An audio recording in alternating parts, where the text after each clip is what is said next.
Hello everybody, welcome back to HardReset.Info channel. Today I want to show you how you guys can easily change the weather degrees in ambient mode on your CHiQ L32.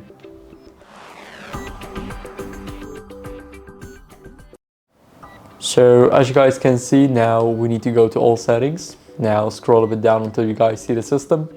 Here go to ambient mode and now scroll down and here we will have the settings. So here we can change the weather. We can hide it, we can set it to Celsius, Fahrenheit, or both.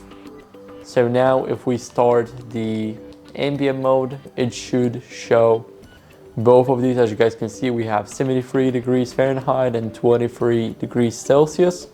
So this is how you guys can easily change it. Thank you for watching. Make sure to leave a like, subscribe, and a comment if this tutorial helped you, and see you next time.